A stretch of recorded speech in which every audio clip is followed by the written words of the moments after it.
Olá, olá. É, Boa noite. Como vai ficar gravado, bom dia, boa tarde também, para quem estiver assistindo no horário que não seja o da transmissão. Meu nome é Vitor Hugo, vou fazer minha autodescrição. Eu sou branco, eu tenho um cabelo de- com uma franjinha, uma partinha e uma assimétrica, duas pontas do lado direito e do lado esquerdo. Estou com uma blusa azul, fone de ouvido branco, tenho barba. Atrás de mim tem uma parede branca com uma rede pendurada de um lado e uma estante de livros do outro. Ao fundo, a gente vai ouvir o som de uma obra que está rolando aqui, vizinho à minha casa, mas acho que nada que comprometa muito a nossa conversa aqui hoje.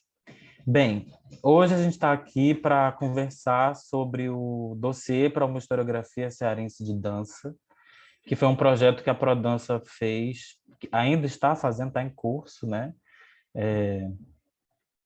Que teve um centro de atividades ali no final de janeiro. Antes de falar do projeto, eu vou apresentar um pouco a Prodança. A Prodança é a Associação de Bailarinos, Professores e Coreógrafos de Danças do Ceará, que existe desde 2002, e que atua em prol da dança como uma entidade representativa e faz ações de formação, de fruição, de curadoria, é, enfim, uma série de ações para a dança cearense, em prol da dança cearense. Fazendo também representação jurídica de artistas associados, podendo formalizar contratos e tudo. A gente está na gestão atual da Prodança, que tem a presidência do William Monte. O William está como presidente, o Honório, que está aqui, também é da Prodança, como vice-presidente. Eu ocupo a função de tesoureiro. E o Fabiano, que não está aqui hoje, é o secretário, mas a gente funciona de uma forma muito colaborativa nessa gestão, a gente faz muita coisa, a gente divide gestão de projetos, cada pessoa fica com um projeto, assumindo uma função.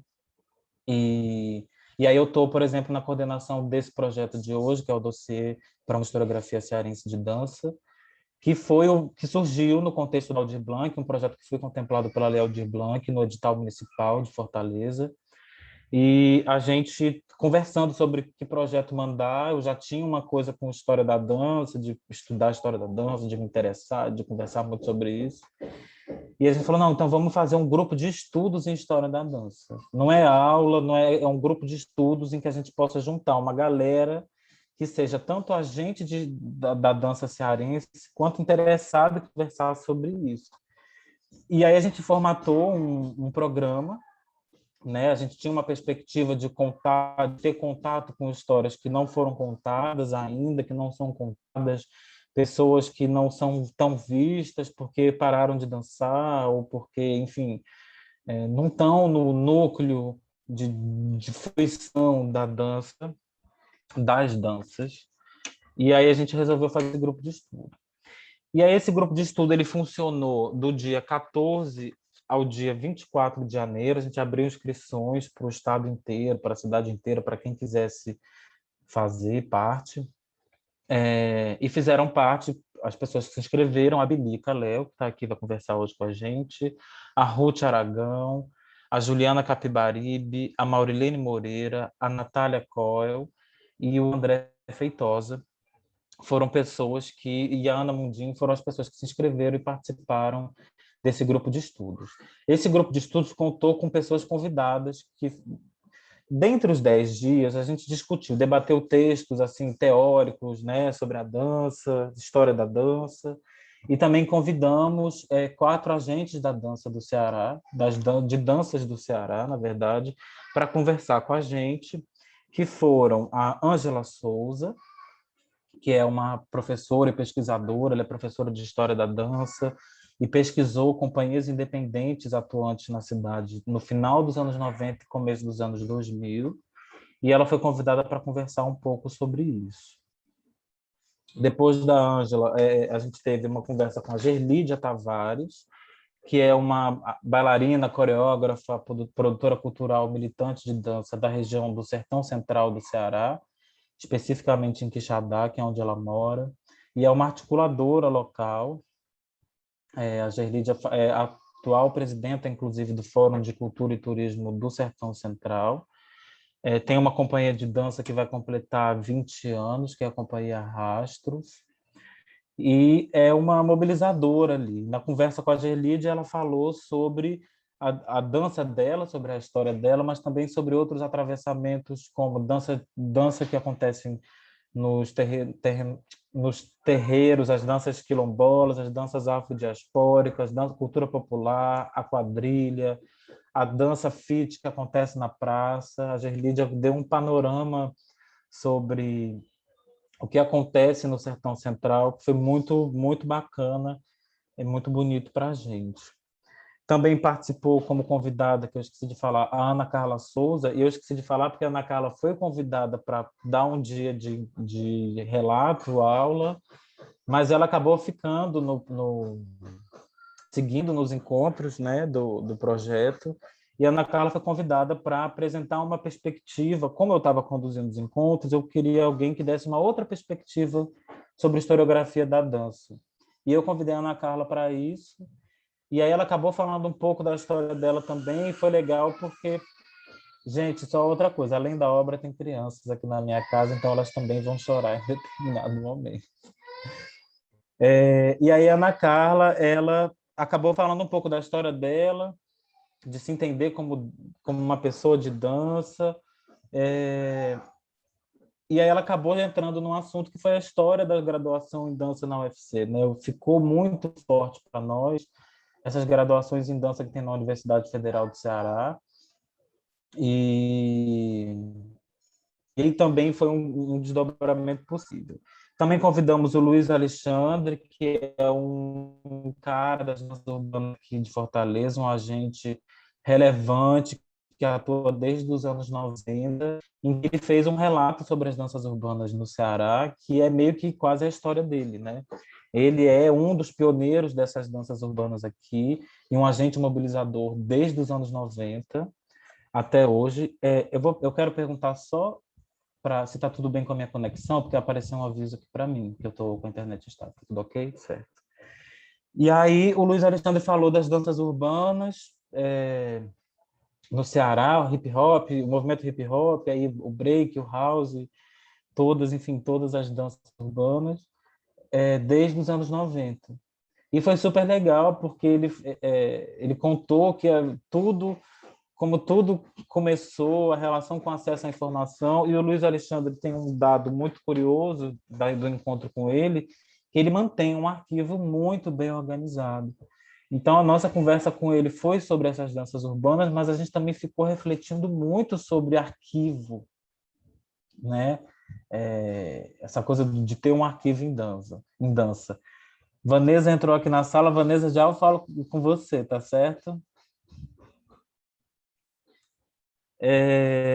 E aí, depois do Luiz Alexandre, ainda no ambiente das danças urbanas, nós conversamos com a Silvia Miranda, que é uma pioneer, considerada uma pioneer da dança Vogue, da cultura ballroom, aqui de Fortaleza. Ela recebe esse título de pioneer, que é um título dentro da cultura ballroom, e realmente diz muito o que ela é. Ela é uma pioneira da cultura ballroom aqui, ela é muito jovem, mas com uma bagagem de acontecimentos assim na vida muito consistente, de uma menina que decide entender a cultura ballroom e pega um ônibus e vai para BH, vai para o Rio, vai para São Paulo, vai atrás de entender isso. E ela falou um pouco dessa história dela, que também se borra com a cultura ballroom, que é esse ambiente construído pela cultura LGBT, né, pelas pessoas LGBT, lá no Harlem, lá nos Estados Unidos, em Nova York, como um lugar de segurança para a população LGBT, sobretudo ali naquele contexto da população negra, travesti, latina, que vivia e vive até hoje em Nova York. Então, a cultura ballroom, e ela traz isso na fala dela também, ela chega no Ceará seguindo esse mesmo pensamento, de ser um lugar de segurança e de acolhida para essas pessoas, esses corpos que são minorizados e subalternizados.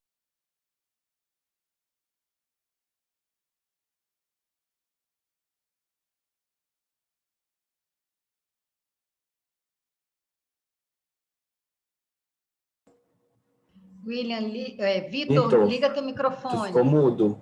Oi, pronto. Onde é que eu parei? Estava falando da Miranda, Ah, e aí depois cortou pronto. Enfim, a Miranda, acho que eu consegui concluir a Miranda, né, que trouxe a cultura barroom para cá. E aí, algumas surpresas apareceram ao longo desse percurso, que foi, bem, a gente, cada pessoa participante tinha que escrever um texto, e eu também tinha que escrever um texto.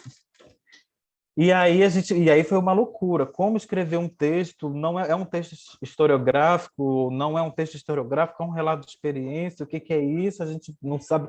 Eu vou escrever um poema, um conto, é jornalístico, é uma crítica, não sabemos. Mas aí a gente foi conversando e cada um chegou no formato, cada pessoa aqui chegou no formato diferente de texto. E aí algumas surpresas foram aparecendo.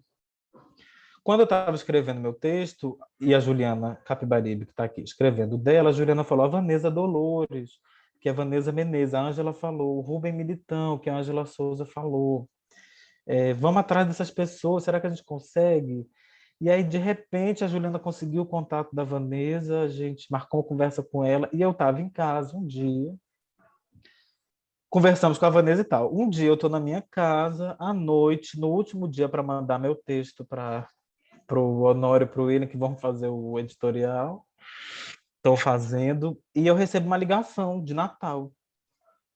Aí eu, gente, uma ligação de Natal. Achei que fosse venda ou cobrança de alguma coisa. Geralmente eu não atendo. E eu tenho uma coisa que é, quando eu atendo uma ligação dessa, eu não falo alô, eu falo assim, o que é? Porque eu já para mim, já é negócio de venda. Aí eu não falei o que é, mas acho que eu falei alguma coisa tipo assim, Aí, Vitor Hugo, uma voz muito animada. A voz, inclusive, muito semelhante à do Douglas Mota, que é um bailarino daqui, de dança clássica aqui de Fortaleza. Aí eu, sou eu. Aí, Vitor Hugo é Rubem Militão. Aí aí eu me tremi todo, eu falei, Rubem Militão? Rubem, eu vou gravar essa conversa. Eu já liguei o gravador da conversa e falei, eu não vou ter outra oportunidade de conversar com você, eu tenho que mandar um texto até hoje, eu quero saber se eu posso gravar nossa conversa para eu escrever um texto sobre isso. E aí o Rubem, ele começou a conversar comigo, eu fui ali organizando uma conversa, assim, as perguntas na hora, pá, conversei, escrevi o texto e mandei. E com a Vanessa, antes, não, a gente marcou, a Vanessa está aqui na sala. A Vanessa foi uma agente, o Rubem Militão, vamos lá, vou falar. Eu sei que eu tenho 15 minutos de fala, que foi eu mesmo que estabeleci, mas eu acho que é importante. Mas eu acho que é importante eu falar dessa contextualizada de como foi. O Rubem Militão, ele deu aula aqui em Fortaleza de jazz, de dança moderna, de ginástica nos anos 80, num lugar que eu também tinha ouvido falar vagamente até então, que era o CGD, Centro de Ginástica e Desporto, da Nazaré e do marido dela. Agora eu esqueci o nome das pessoas que eram proprietárias desse espaço. E muita gente fez aula lá no CGD e tudo. Ele chegou a ter uma Gerd, nome alemão Gerd, não é isso? o Nazaré dele, e né? Gerd. Nazaré e o Gerd. E o sobrenome é algo como Butmeiler, enfim. Eu posso resgatar depois que eu passar com vocês, eu tenho isso. Butgereit. Nazaré Gerd Butgereit. Que, inclusive, eu pesquisando sobre eles, descobri que eles estão vivos, eu descobri porque eu achei o cadastro de vacinação da Covid da prefeitura, achei uma lista, a coisa de cascaveando, porque eu entro essa coisa da história da dança, para mim é realmente algo que me mobiliza muito, e eu vou numa arqueologia. E aí o Rubem deu aula eu achava que era Rubens Militão, ele falou, é Rubem, meu nome. Aí pronto, já começou daí a resolver algumas dúvidas. E aí ele contou que teve uma academia aqui, a Poliana Pontes, que está aqui, inclusive, que é uma agente de dança de Fortaleza, foi quem, não por acaso, não pelo nome, Poliana Pontes, fez a ponte entre nós, passou o meu contato para ele, e, e ele me ligou. A Poliana já tinha me contado um pouco, a Poliana cedeu fotos do acervo pessoal dela, em que está ela criança dançando com ele na inauguração da academia, e eu segui essa conversa com ele. E a Vanessa, que está aqui, eu vou ter tempo ainda para me aprofundar nessas conversas todas. E a Vanessa, que está aqui também, tinha ouvido falar primeiro dela através da Silvia Moura, que disse: eu tive aula com o Rubem Militão e a Vanessa Dolores. E ela disse: a Vanessa chegou para dar aula, deu aula para mim no 7 de setembro. Vanessa tinha chegado dos Estados Unidos e era muito. Vanessa tinha uma cara assim. Eu tinha medo da Vanessa e a gente admirava a Vanessa ao mesmo tempo, porque ela era uma mulher livre. A Silvia disse isso. E uma mulher que chegou de Colã e Polaina nos anos 80, começo dos anos 80, para dar aula de jazz no Colégio 7 de Setembro, que já tinha aula de balé clássico ali com a Ana Virgínia.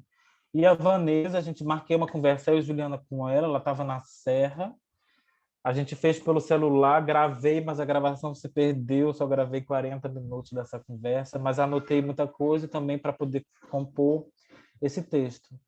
O Rubem e a Vanessa são dois exemplos de nomes que não estão... A gente não ouve falar muito, né? E não tem nenhum livro de história da dança que cite o nome dessas duas pessoas.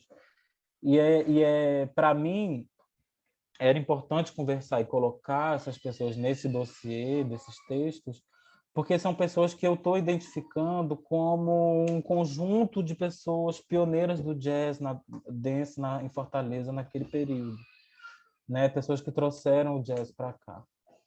E a Vanessa, e pico mais particularmente sobre a Vanessa, o Rubem ele foi embora para Natal em 1983 e a Vanessa foi dar aula, abriu a primeira academia dela em regiões que não eram centrais da cidade, na Avenida João Pessoa.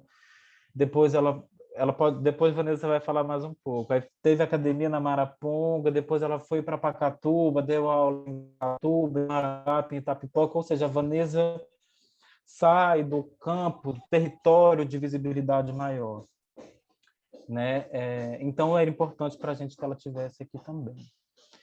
Bem, cada uma, a Belica, a Ruth e a Juliana estão aqui, vão falar um pouco do que elas escreveram, mas eu vou dar uma passada também do que foi o texto das outras pessoas.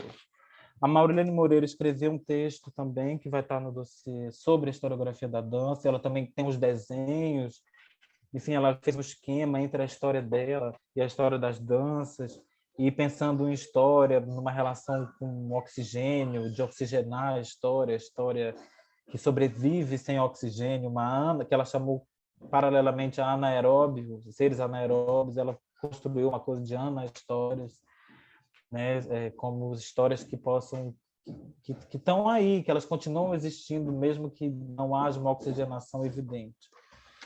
A Ana Mundim escreveu um texto também sobre essas reflexões, mas centrou o trabalho dela sobre as danças urbanas. Ela escreveu um texto, uma parte do texto dela construído junto a 6 mãos, como ela fala, junto com o Luiz Alexandre e o Lollipop, que é esse agente das danças urbanas também aqui do Ceará, aqui de Fortaleza.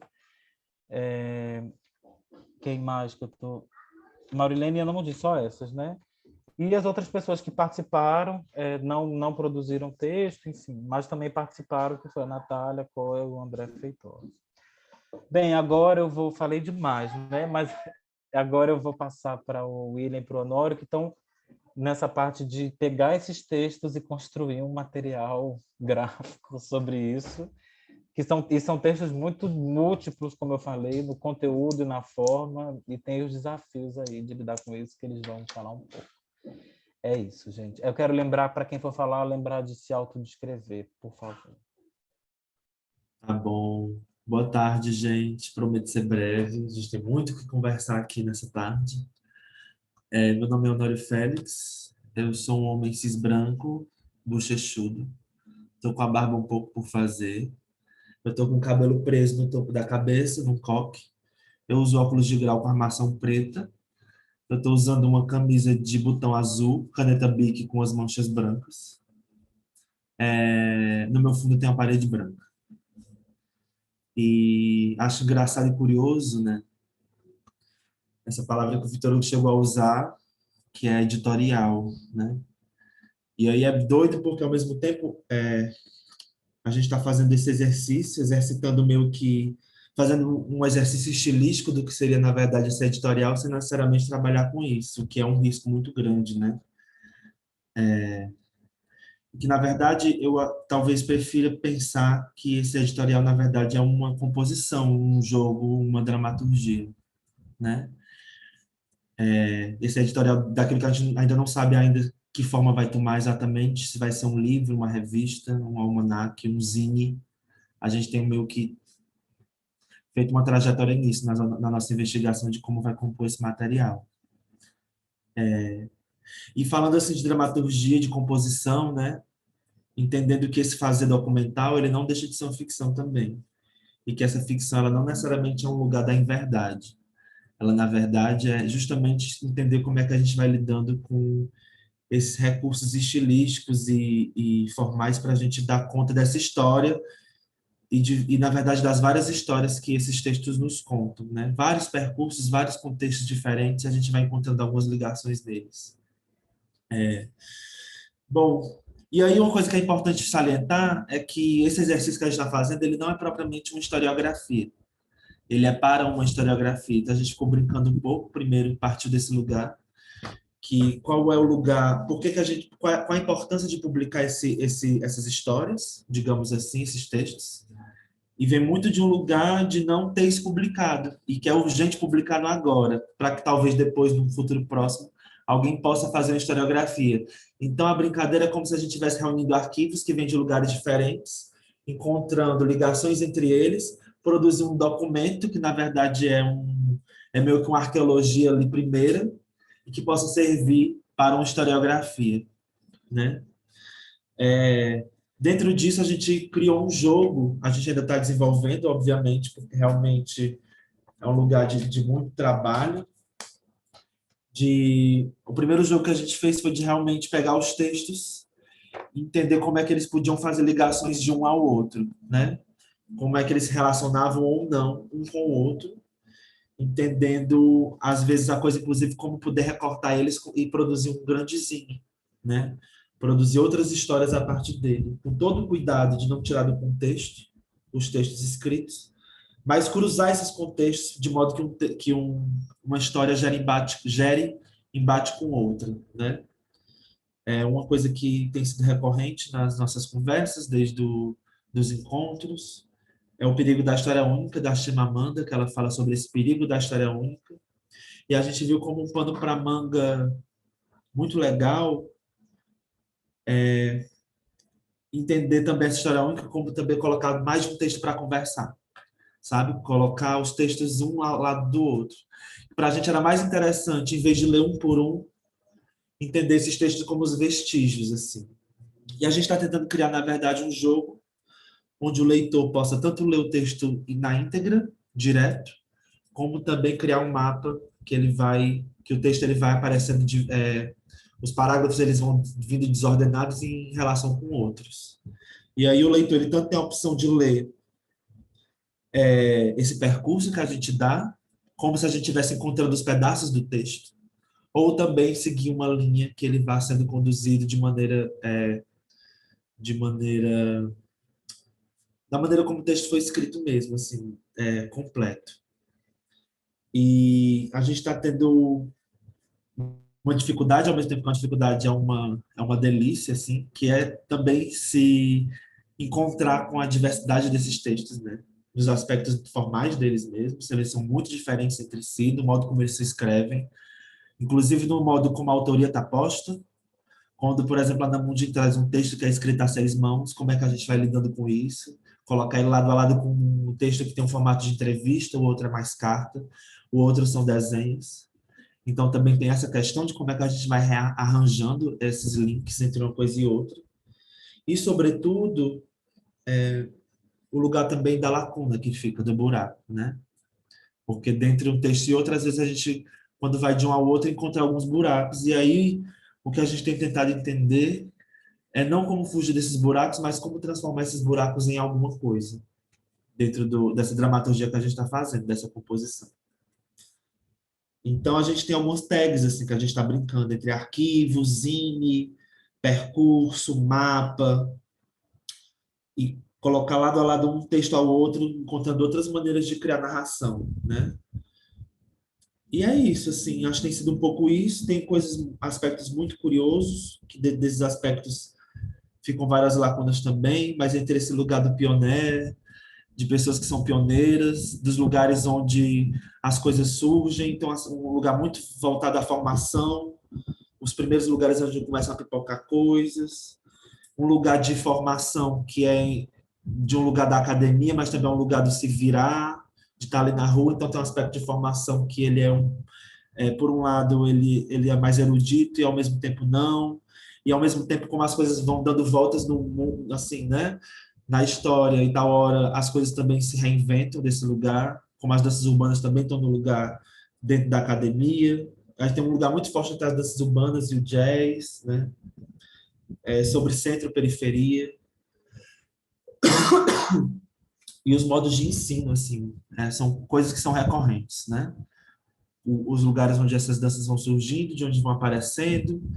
E aí no meu disco tem alguma história que some, que não está ali, e da hora a gente encontra. E aí também vai descobrindo como é que a gente vai reorganizando o texto. Então, assim, nesse momento tem uma loucura de como vai reorganizando o material, até encontrar a melhor maneira, assim, de ele estar. A gente está numa fase, digamos assim, de improvisação com esse texto, né? De como é que a gente vai criando, editando. Quando a gente cria uma coreografia, né, e vai editar a coreografia para criar outras coisas dentro dessa coreografia, tá um pouco improvisando com ela, aprendendo a dançar com ela. E eu acho que é isso, assim, acho que a gente tem muito a conversar, eu acho que essa conversa também ela tem muito a contribuir para esse processo de construção do texto, a partir de coisas, o que é também complicado, porque o tempo todo está surgindo alguma coisa. O tempo todo é uma ligação, é uma nova entrevista, é uma nova perspectiva, é uma coisa. Mas eu acho que a gente está num momento que a gente ainda está, né, aberto para isso. Vai ter um momento que o próprio negócio vai falar assim, já chega, eu já estou pronto. E esse momento ele vai chegar. E é isso. Eu estou super feliz de estar aqui. Agradeço a todo mundo. Vou passar minha palavra para o William. Olá, boa noite, bom dia, boa tarde, né, para quem for assistir o vídeo posteriormente. Eu me chamo William Pereira Monte, eu vou fazer a minha descrição. Eu sou um homem cis, branco, uso óculos de armação preta, tô com barba agora, bigode, barba, tenho um cabelo grande, mas ele tá amarrado atrás, num coque. Tô com uma camiseta verde para, de algum modo, fazer mais jus à imagem que está atrás de mim, que não é uma imagem real, é uma imagem de vídeo, mas era onde eu queria estar, né, que é uma praia com ondas e um coqueiro aqui do lado. Eu acho que é isso. Bom, eu acho que o Honório fez um grande contexto, né, do lugar que a gente está agora. Eu entrei nesse projeto, como o Vitor Hugo falou inicialmente, estou nesse momento enquanto presidente da Prodança, e nesse projeto especificamente estou assinando a revisão e estou assistenciando essa direção editorial do Honório. O Honório já deu um grande contexto desse lugar que a gente está, a gente conversa bastante sobre isso. Então, a partir desse grande contextualizado que ele deu agora, eu fiquei pensando por onde eu podia partir, fazendo uma fala breve, e eu fiquei com vontade de falar um pouco de como esses textos se caracterizam, né? Como é bom você pegar um texto. A gente fez um exercício de não ler os textos no computador, né? Todos esses textos chegaram para nós em documentos de computador, e o nosso primeiro exercício foi imprimir todos eles e sair riscando, sair dando asterisco, sair pontuando possíveis links, né? Sair grifando lugares de ligação e pontes de um texto para o outro. Então, o Honório está aí com ele, eu não estou aqui com os meus, mas enfim, eles estão todos riscados e rubricados. E, para além disso, é interessante como você consegue, tem isso que o Honório falou da estilística de cada texto, da característica de cada texto, como é interessante você ir vislumbrando e possibilitando esses elos de ligação entre um texto e outro, e como também, ao mesmo tempo que a gente tem que ter um rigor, porque a gente está trabalhando com um texto onde a pessoa se deteve ali, né, para entender todas aquelas informações e colocar no papel, também é interessante, eu vou colocar aqui entre aspas, brincar com isso, por exemplo, de um texto mais jornalístico e passar para uma entrevista, ou sair disso e ir para um texto que foi escrito a 6 mãos, né? É interessante para a gente ir passando por esses lugares. Falado isso, tem um outro ponto também que acho que o Vitor Hugo depois pode falar, sobre o lugar de a gente estar no grupo se comunicando, que é o lugar do asterisco, né? Onde a gente recebe informação ali no texto e como que a gente puxa ou não um asterisco para aquilo. Eu fiquei pensando sobre o lugar do asterisco nessa escrita que a gente está fazendo, né? Como que o asterisco pode ser uma indicação para você ir para um texto de uma outra pessoa, ou também um asterisco pode ser talvez uma informação que você puxa ali uma nota de rodapé e acrescenta algo para que a pessoa que vai ler, ela venha a entender melhor de onde essa pessoa está vindo, né? De onde ela está sendo citada, enfim. Além disso, tem essa questão de ler os textos agora, e também tem o lugar da lembrança dos encontros que nós tivemos, né? Desses 10 dias de encontros que nós tivemos. Como que também tem o lugar de você ter a lembrança de a pessoa falando aquela informação, dando aquela informação na fala, e depois você vê a mesma informação sendo ali escrita. Também a gente consegue criar essas nuances, e isso também, de algum modo, dá um fluxo diferente para essa montagem, né? Porque a gente consegue trazer um pouco desse lugar mais de fluxo mesmo da fala para esse lugar do que vai ser lido, como é que a gente dá esse teor para algo que vai ser lido. Também a gente fica muito pensando sobre isso, né? Que a pessoa que vai se encontrar com esse material, como que ela vai folhear isso, né? Como vai ser essa coreografia, né? De ir passando essas páginas, de ir se deliciando com aquilo que ela vai lendo e vai visualizando, porque uma das coisas que nós percebemos bastante também é que é um texto muito visual, porque a gente trata de pessoas que a gente conhece, às vezes não tão próximas, mas que a gente sabe quem é, e a gente começa a criar esse imaginário. Então são textos que dão um imaginário muito rico, né, para o leitor. Então, a partir disso, a gente começa também a possibilitar um traçado aí que vá fortalecendo essa imaginação, né? Como é que essa imaginação ela pode ser potente ali para a pessoa que vai estar se detendo nesse texto.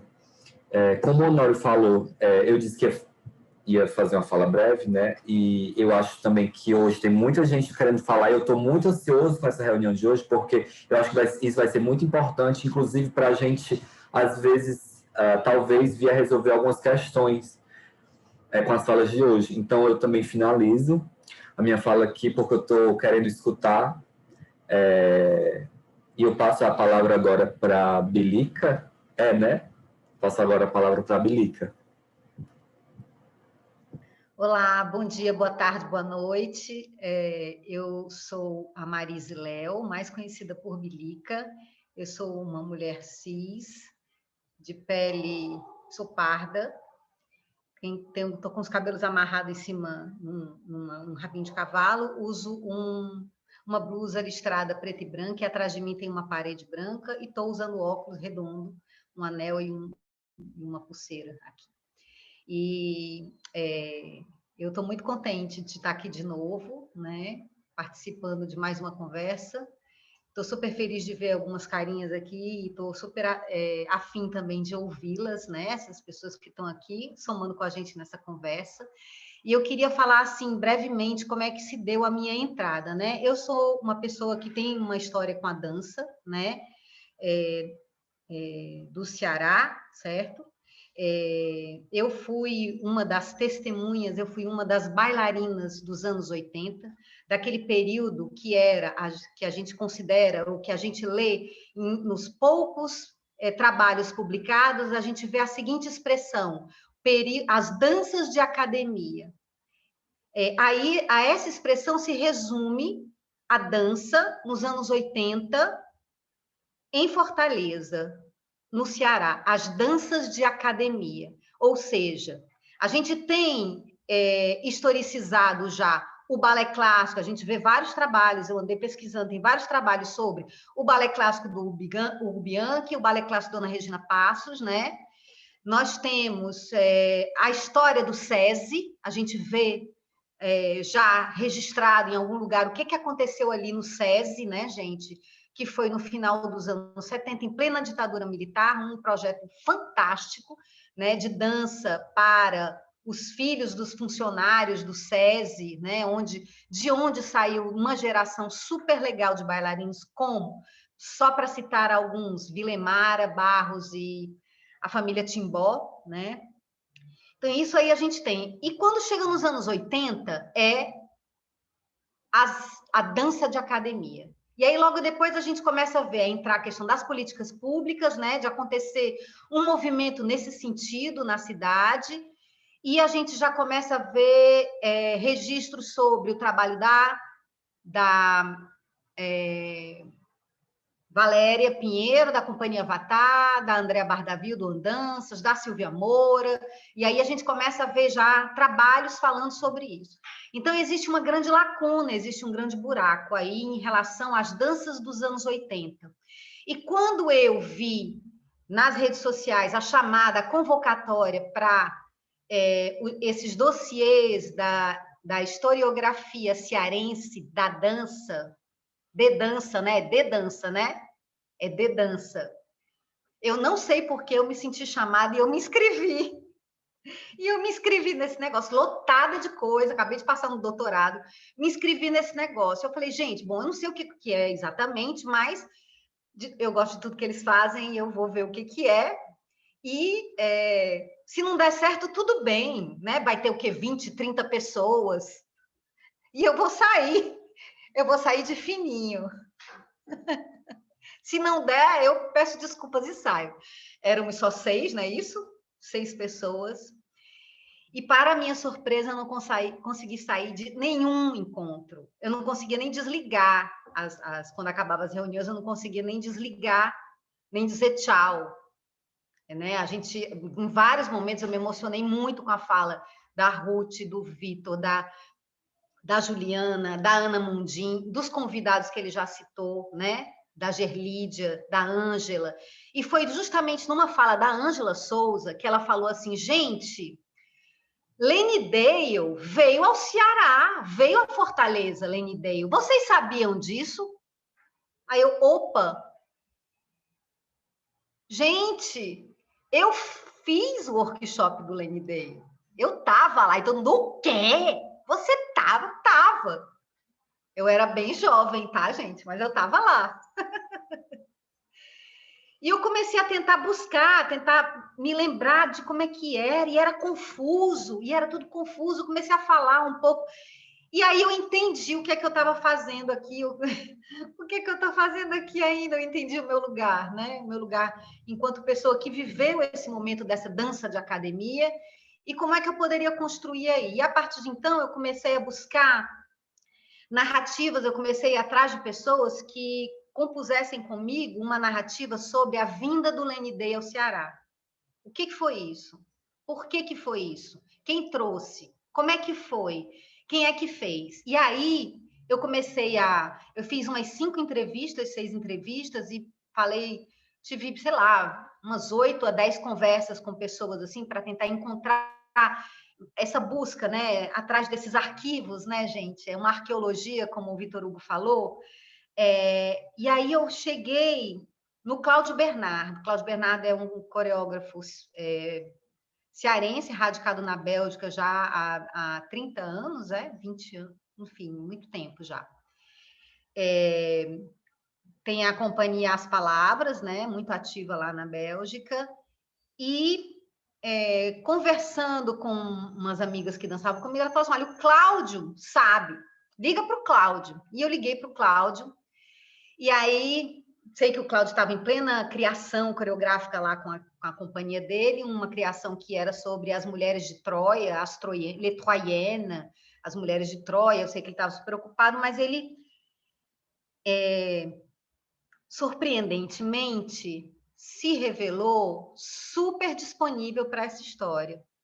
E aí é isso que eu sinto, que eu acho interessante nesse projeto, é que existe uma convocação que não está dada, que não está falada, que não é verbalizada, que não foi prevista, e as pessoas respondem, e é assim que está se construindo.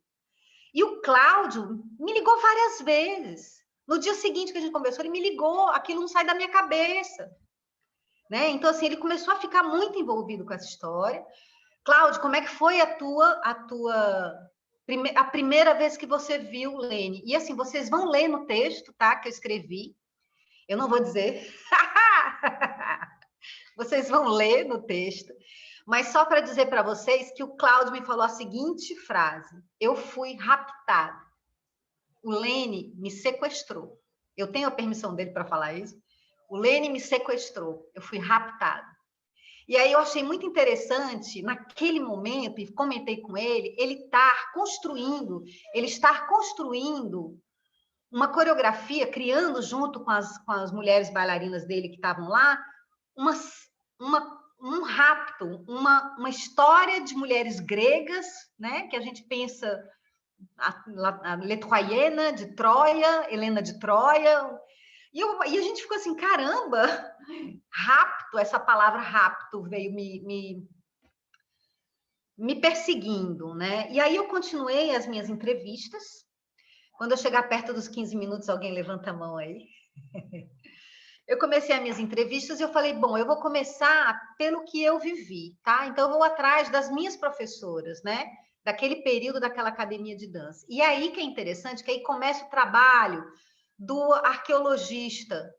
Então, essa ideia da arqueologia é muito interessante no sentido, até na perspectiva mesmo do filósofo, né, do Michel Foucault, quando ele fala de uma arqueologia enquanto uma ferramenta conceitual, é interessante porque ele traz essa ideia que a arqueologia é uma ação. E é uma ação não apenas de desvendar a história e o segmento historiográfico dos enunciados, daquilo que se apresenta, das narrativas. Mas ele acha que a arqueologia pode ser muito mais interessante quando a gente trabalha as relações entre os discursos e os enunciados, né? É da gente pensar as condições de realidade, as condições de acúmulo, as condições de possibilidade que aquela narrativa surgiu. E aí, nesse sentido, quando eu conversei, por exemplo, eu fiz entrevista com a Tiziana Fiuza, que na época dos anos 80 era Tiziana Caminha, a Sara Filomeno, que eram donas da Sati Dance, onde eu dancei, certo, gente? Eu comecei a dançar com elas, por isso que eu fiz esse percurso. Eu fiz entrevista com a Vera Passos, fiz entrevista com o Silvio Mesquita, que estava aqui presente até pouco tempo, Cláudio Bernardo, como eu já falei, né? E acho que foi isso. E eu comecei a perceber que nesse trabalho de arqueóloga, o passado era muito mais interessante, ao invés de ir atrás da verdade, ou de bater a informação da Tiziana com a Sara, sobre data, sobre ano, sobre por que o Lene veio, quem é que fez, sobre isso, era vê-las falando, vê-las convocadas a falar sobre isso. É ver o momento onde elas vão pegar o baú de fotos e disponibilizar o baú de fotos e abrir e comentar e fazer as escolhas dela. Por que elas escolhem aquela foto, mostrar aquela foto e falar sobre isso. Então, eu comecei a perceber que essa arqueologia, a cada narrativa, por mais que eu ainda estava ligada numa cronologia ou numa compreensão dos fatos, ou numa verdade, a cada vez a narrativa ela explodia. ela apontava vários outros lugares, sabe? E eu acho que ainda continua assim, né? Cada vez que eu mexo nisso, aponta outros lugares, aponta outros lugares, e assim, cada vez que eu falo com alguma outra pessoa, eu sinto convocações, eu sinto pessoas que falam, que legal, onde é que eu posso ver isso? Poxa, eu queria me aproximar. Então, eu continuo vendo que, para além da gente trazer um arquivo, de novo, né? Um arquivo, na perspectiva de Foucault, é um arquivo que não é uma matéria amorfa, é um arquivo que fala de tecido vivo, que não é um acúmulo, não é sobre acúmulos, é sobre movimentos. E o que eu acho bacana, para finalizar a minha fala, gente, é o quanto de corpo, isso é que eu acho mais incrível nesse trabalho, viu? Eu ainda tinha uma opção de coisa para falar, Vitor Hugo. A gente vai ter que conversar um dia, porque ainda tem uma opção de coisa para falar. A gente volta, esse tempo é só para a gente poder garantir as falas, a gente vai voltar ainda. Eu já anotei um monte de coisa aqui do que tu falou. Tá bom. Porque, assim, o que eu acho mais interessante é a gente pensar nessa ideia desse arquivo vivo, tá?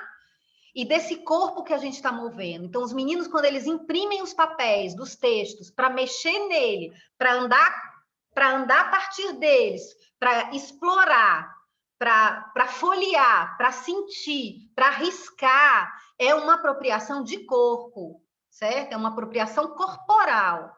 Quando eu vejo a Tiziana Fiuza pegar o baú dela, todo mofado, e a gente de máscara, distanciado, porque estava em pleno, não estava em lockdown, mas a gente estava, né, em plena pandemia, e ela fez todo um esquema de fazer no jardim e tal, ar livre.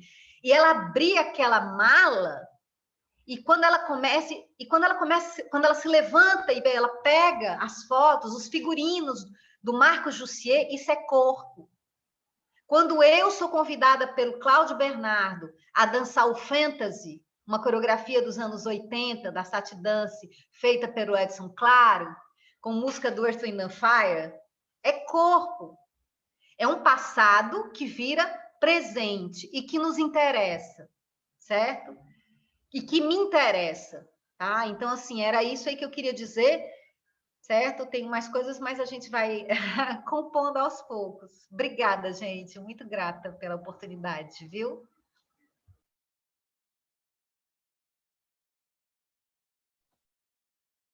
Ruth. E aí eu passo a fala agora para a Ju, né? Juliana, é isso? É Juliana? É Ruth, agora é Ruth. Estava programado Ruth. Mas é bom que você já fez a ponte, você falou do Marcos Jussier, aí já entra no texto da Ruth, a gente já faz esse link.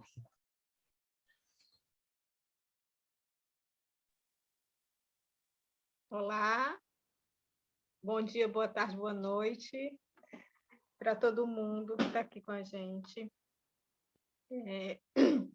Eu sou uma mulher cis, de pele clara, e estou diante de uma parede branca, vestindo uma camiseta linda, maravilhosa, Lula livre, e com um batom vermelho e os olhos marcados, que são uma marca identificatória minha, esse meu olho pintado de preto.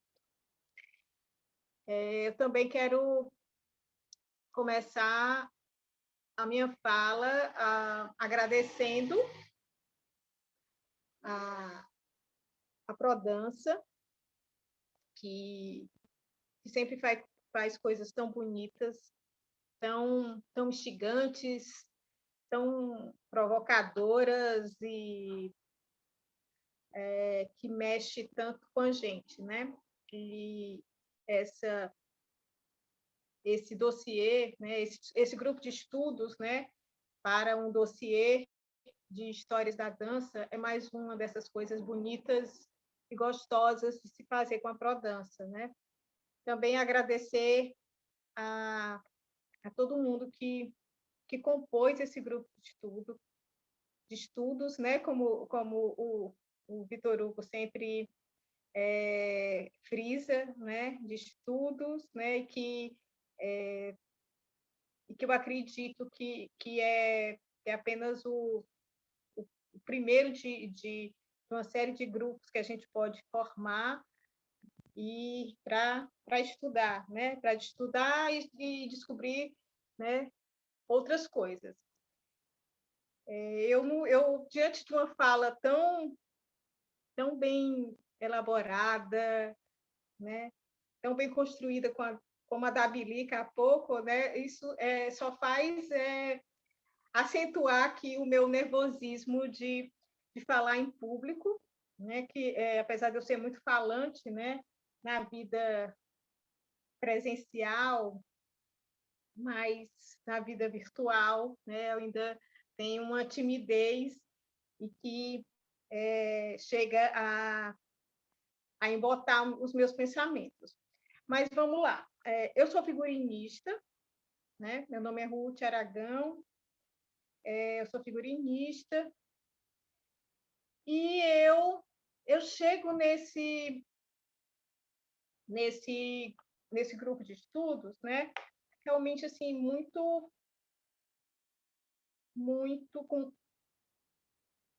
instigada, né? A incrementar algumas ideias, né? A incrementar uma interlocução que para mim é tão cara, né? Sobre a dança, que a dança ela me fez figurinista, foi a dança e o cinema, né, que me fizeram figurinistas, né? Hoje em dia eu trabalho muito com teatro também, mas enfim. E inclusive assim, com a dança eu fiz grandes amigos,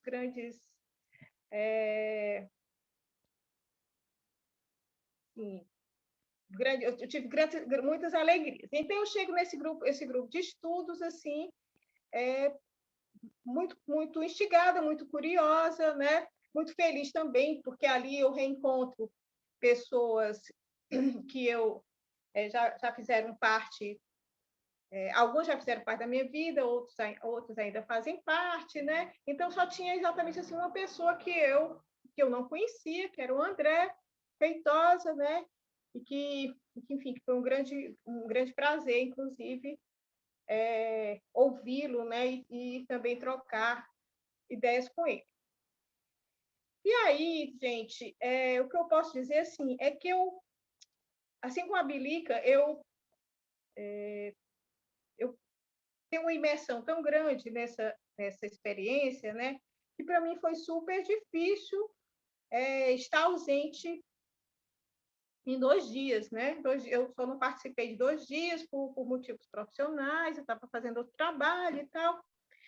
E aí eu também começo a me surpreender porque eu começo a entender que mesmo já sabendo, né, e já tendo algumas histórias também de dança, né, para contar, né, eu descubro outras tantas, né?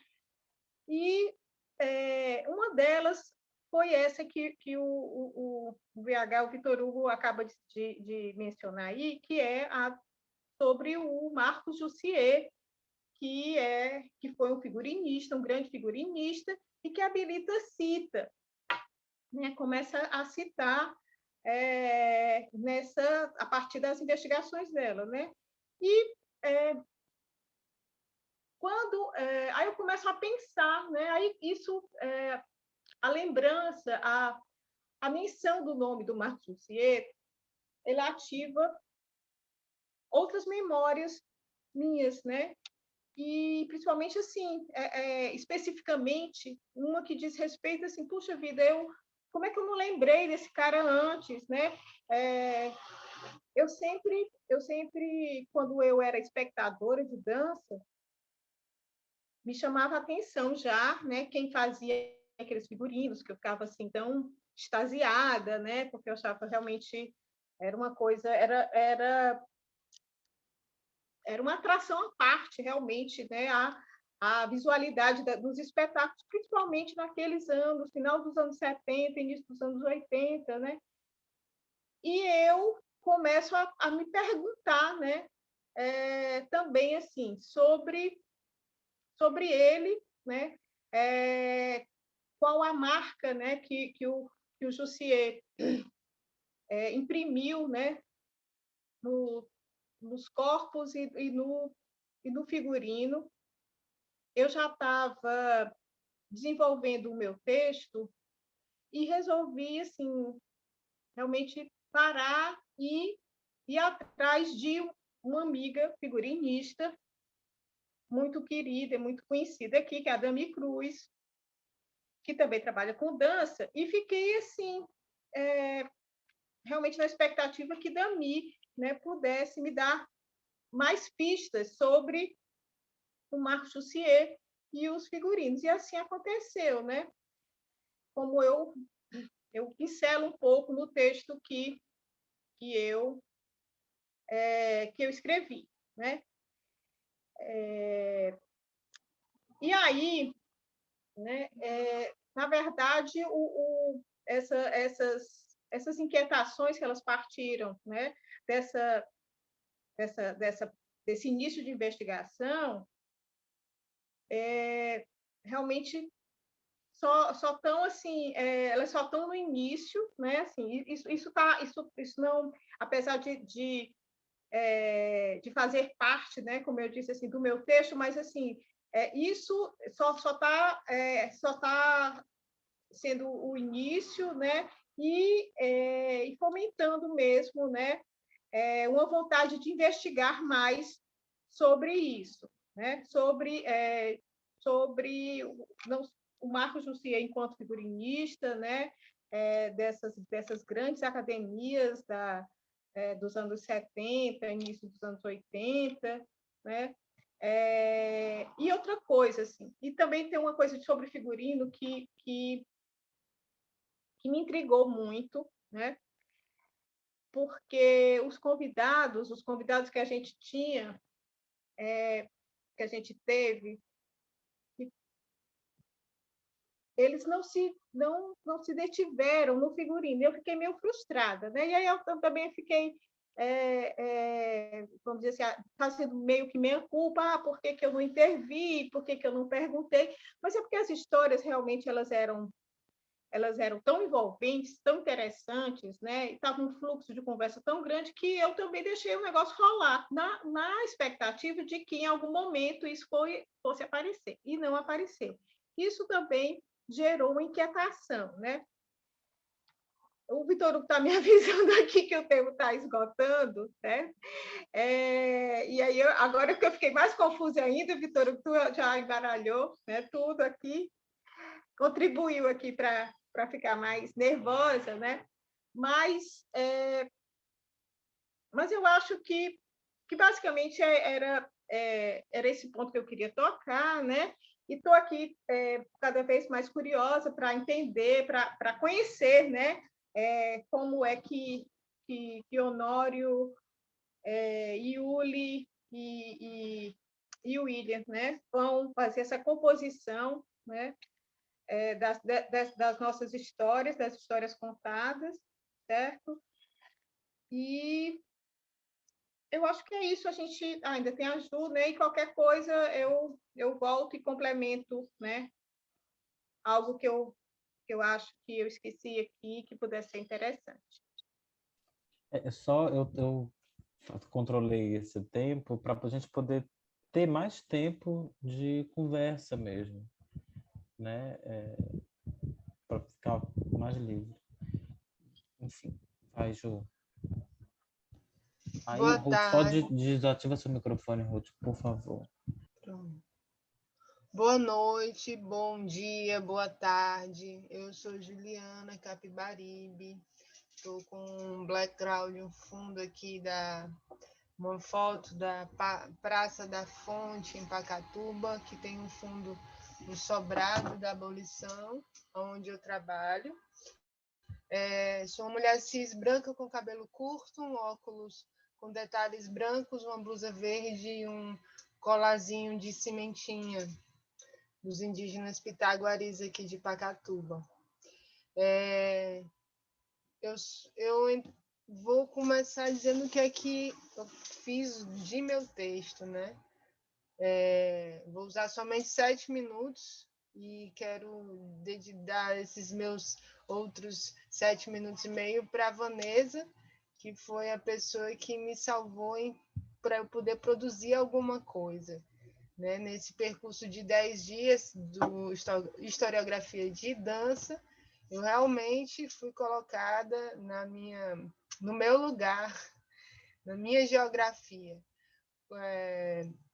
como produtora cultural na cidade de Pacatuba. Gente, vai ter vários sons aqui também, de crianças e de serras aqui acontecendo. Mas, enfim, como produtora cultural, o que eu pude escrever foi um prenúncio de uma produção em dança que surgiu nesse encontro, né? O Vitor já falou bem, já deu uma boa iniciada ao afirmar que, acredito que no quarto encontro com a Ângela, né, Souza,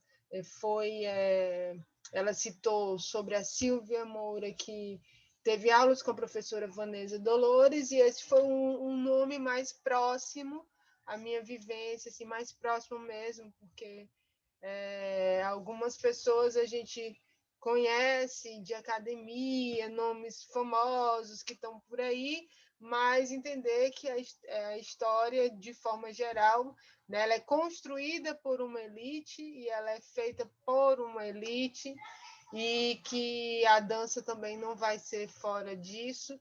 Muito bom ter colegas no grupo que lembrasse disso também, para que pudéssemos pensar na nossa escrita, né?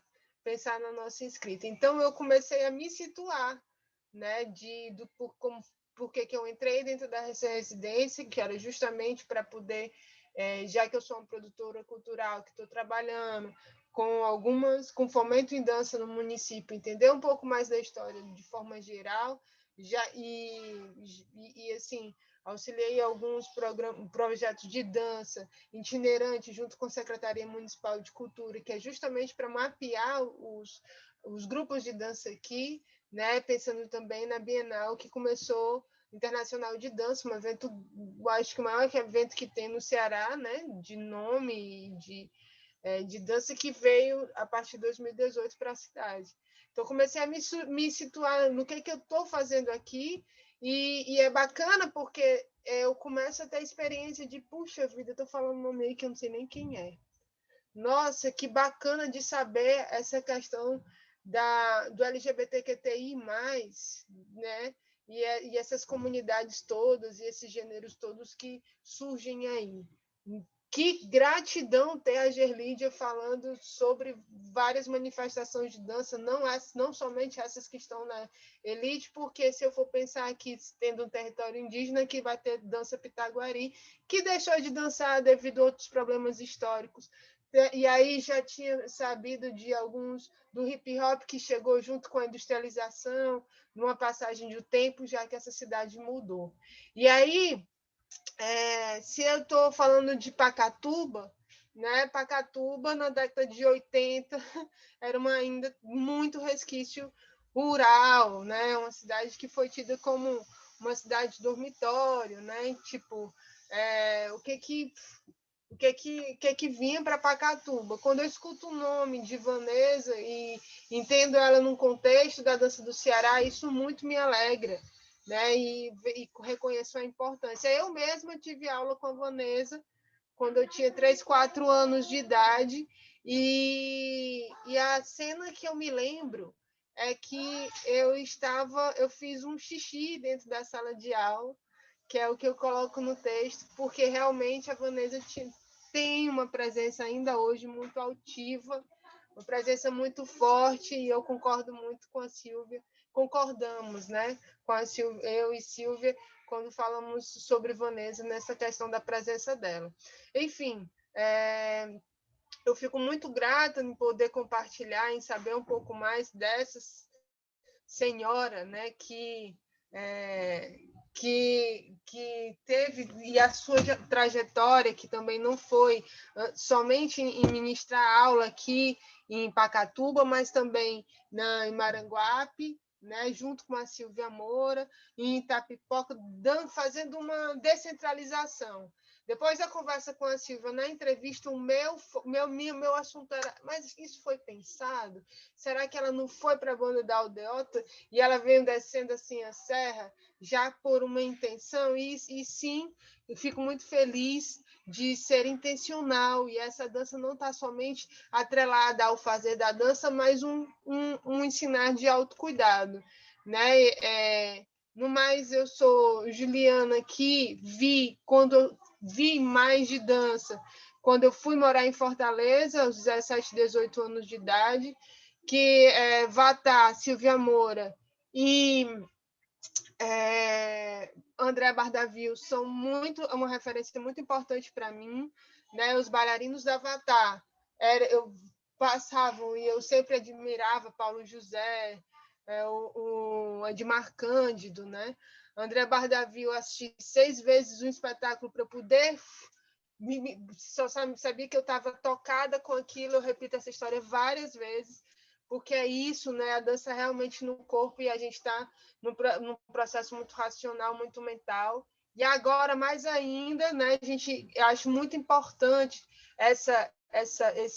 o que está se construindo, porque a gente está numa outra época, né? Educação 4.0, está tendo oficina de dança online aqui agora, que registros vão ter sobre os espetáculos que estão sendo produzidos nessa época de pandemia, assustadoramente de pandemia. Eu vou agradecer mais uma vez, vou passar a fala para Vanessa. A Vânia, que estava nessa conversa, logo no início, ela teve que se retirar, ela trabalha na Secretaria de Educação atualmente, e a gente teve uma triste notícia, que teve uma professora que faleceu de Covid hoje, e ela teve que fazer um acolhimento e uma assistência. É isso, a gente está nessa época.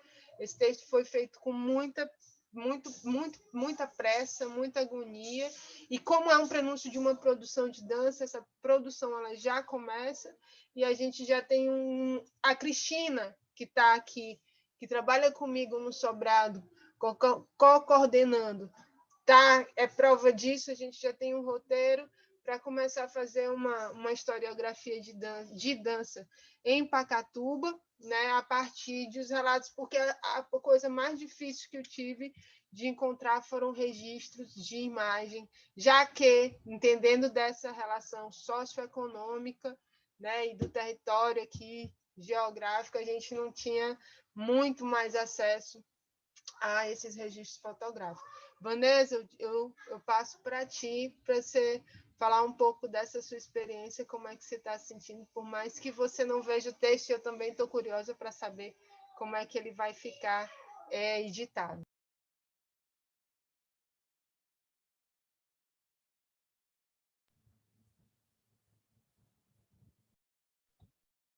Deixa eu ver. Está me ouvindo? Que bom. Meu nome é Vanessa Menezes, atualmente, mas meu nome mesmo é Vanessa Dolores Gondim de Menezes. Tenho 63 anos e livre, maravilhosa, que amo viver, estou aberta a qualquer coisa. E para mim aqui é boa tarde, porque de tarde estou na Serra, numa casinha que eu tenho aqui, onde meus filhos disseram para mim: fica aí, pelo amor de Deus, que aqui está muito difícil. Então, eu estou aqui na Serra, estou sozinha, quer dizer, sozinha ninguém nunca fica, né? Eu estou aqui com os meus guias, com Deus, com os anjos, com as plantas, com tudo, da natureza.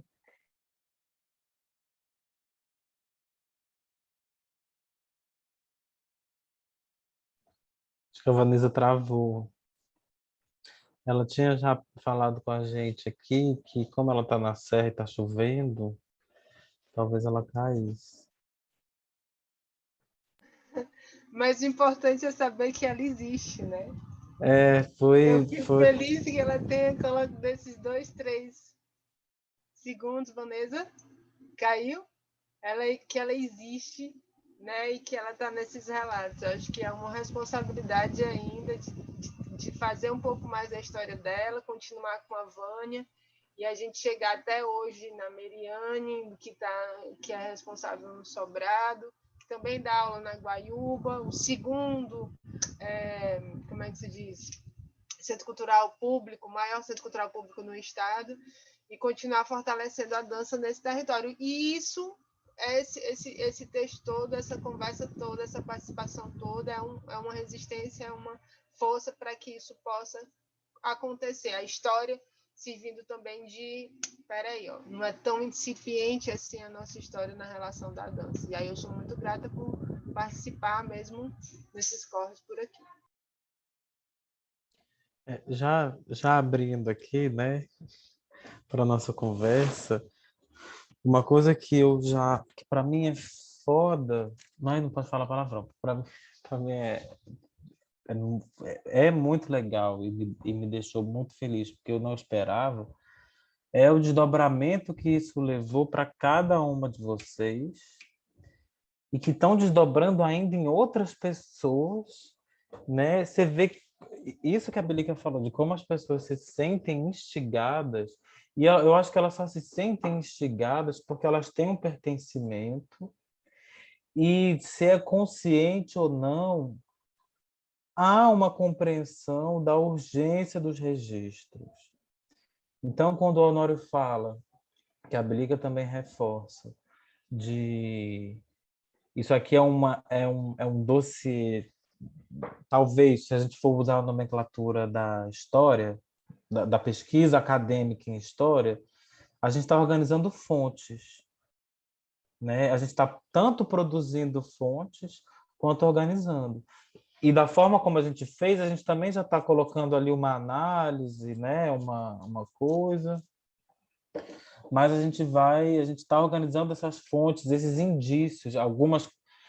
Para mim, esse dossiê propriamente ele já pode se constituir como uma fonte, além de lidar com essas fontes, porque ali a gente está colocando o contexto que a gente está fazendo, é Covid, é internet, o que a gente tem condição de ter acesso a uma profundidade, o que não, o que a gente pôde ter acesso a documento impresso da época, o que não. Por exemplo, os croquis do Marcos Jussier, o que é aquilo? É maravilhoso. Você pegar um croquis. A Ruth me mandou uma foto, é porque a Ruth ainda não me mandou completo, de um programa de aula do CGD, um papel impresso que ela tem com os horários das aulas do CGD, sabe? Isso para quem pesquisa história, não sei o quê, essas folhinhas, ingresso, né? Esses papéis são muito legais, assim. Não só para quem gosta disso, do cheiro das coisas guardadas, mas também porque eles vão ajudando a construir o discurso da narrativa. Tem um ramo da história, inclusive, da pesquisa em história, que ele se detém a estudar a materialidade das fontes. Então, por exemplo, ele pega um negócio desse, ele já vai entender que o documento foi datilografado, que ele tem não sei o quê. Aí tem uma galera da história que pesquisa, inclusive, tipo a composição química da tinta e tal, enfim. Esses desdobramentos todos que podem ter. Então, enfim, eu peguei para falar muito por conta disso, de como isso instigou a vocês, o que para mim é maravilhoso, e como também instigou as pessoas com quem vocês tiveram contato, com quem eu também tive contato. Imagina, a Poliana que está aqui, passar meu número para o Rubem Militão, isso a gente mesmo parece que é uma coisa, há meio que um esforço coletivo, né, de entender a importância dessas coisas. E ao mesmo tempo que a gente entende tudo isso, uma coisa que eu não falei, né, antes, é que ao mesmo tempo que a gente entende o que foi invisibilizado, o que está invisibilizado, a gente também não quer construir um contraponto de construir novos heróis inquestionáveis, né? A gente não quer aqui substituir os heróis por outros heróis inquestionáveis. A gente quer simplesmente entender, ter contato com com essas pessoas que existiram, esses lugares que realmente existiram e que ainda existem. E a gente deixa, o dar a ver faz com que a gente não cometa os anacronismos como a gente comete, de achar, por exemplo, que só uma ou duas pessoas estavam dançando nos anos 80. Não, claro que não, tinha muito mais gente. Enfim, são elucubrações. Uma outra coisa que eu quero falar, que eu esqueci de falar, o Yuri Bernardo, que é designer gráfico, ele está trabalhando junto com os meninos nesse processo de composição. O Honório também foi muito feliz quando... Eu chamo de editorial, mas não enrijecidamente. É uma composição. Nós somos pessoas de dança, é coreográfico, né? E a Bilica também falou disso, de ser corpo.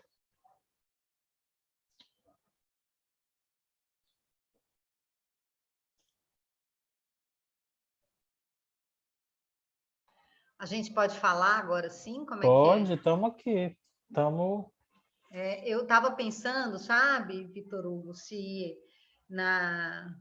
nos prolongamentos aí desse projeto, se não seria interessante, né, tentar ver a viabilização dessa continuidade, de que forma seria, já que todo mundo tem interesse ainda de continuar, está todo mundo envolvido, é pensar, talvez, propor conversas com cada uma.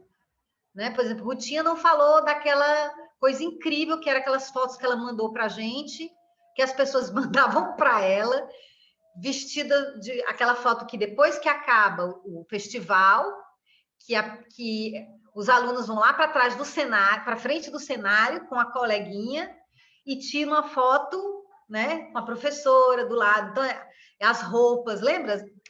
Aquilo ali é incrível, né? Aquilo ali é muito bom. Não só pela questão do figurino, mas por tudo, né? Pensando nessa condição de realidade, o que é aquilo? Pensando como a Juliana falou, quem é que pode comprar uma fantasia daquela, gente? Eu lembro que meus pais, a cada festival, nossa, era um gasto muito alto, sabe? Porque a gente ia se maquiar no Gurgel, o maquiador mais tchan da cidade. Era muito caro. Então, assim, meu pai morria numa grana todo ano, né? Todo ano. Então, realmente, né? Alguns festivais, principalmente esse das academias de classe média e classe média alta, era só para quem podia. Só para quem podia pagar isso. Mas, assim, para além disso, que isso também é uma discussão interessante, né? Da gente pensar o que era a questão dessa canonização de quem é que tinha um jazz mais verdadeiro, quem é que era melhor, para além da competitividade ou disso, mas pensar nas formas de narrativa, que são essas fotos em si. Essas fotos são muito lindas, né? Dessas meninas tirando na frente do cenário, né, Rutinha? Então, assim... É a irmã da Ruth ali. É a irmã da Ruth. E aí eu fico pensando se não seria legal... Se não seria legal lá na frente a gente talvez promover, com o que quer que seja o desdobramento disso, uma conversa talvez menor, não precisa ser 2 horas, né? Porque 2 horas é muita coisa, mas 1 hora. Como é que com cada um, sabe? Com cada um, para a gente poder falar mais coisas.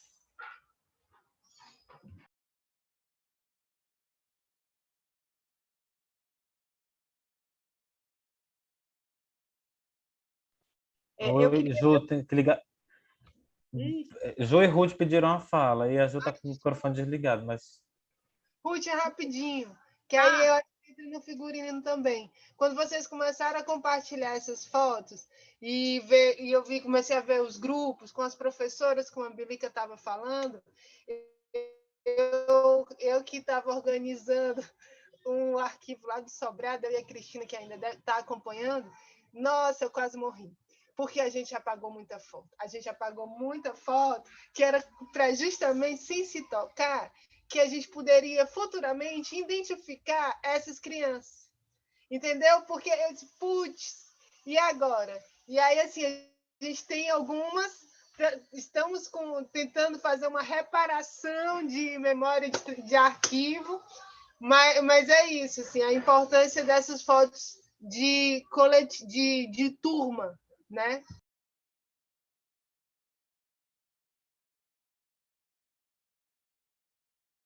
Oi, posso falar?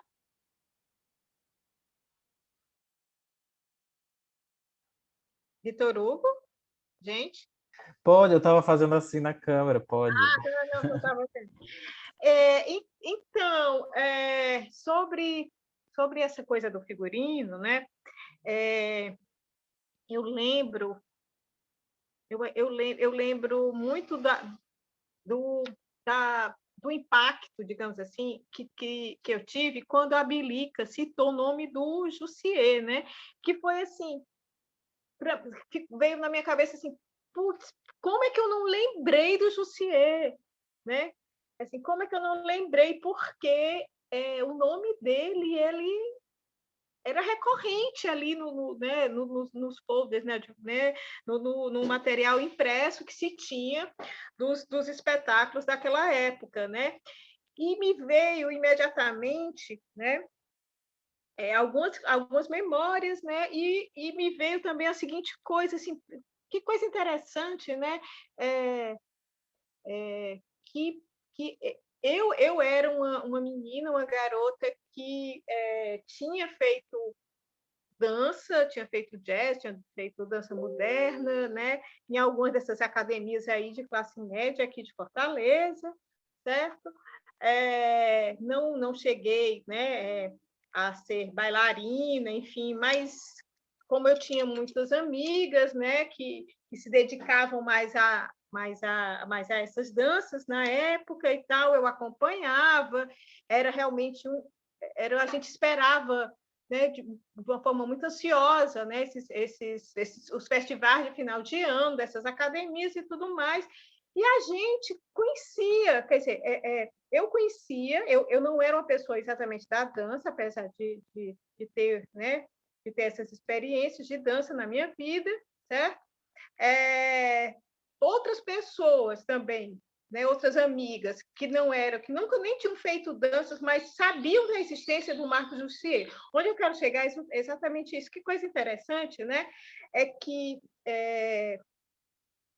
um figurinista, né, de dança foi bastante conhecido numa época em que, vamos dizer assim, eu quero em que as formas de divulgação desse trabalho, né, não eram as formas de divulgação, elas não eram tão rápidas, tão eficientes, né, como são hoje em dia, né?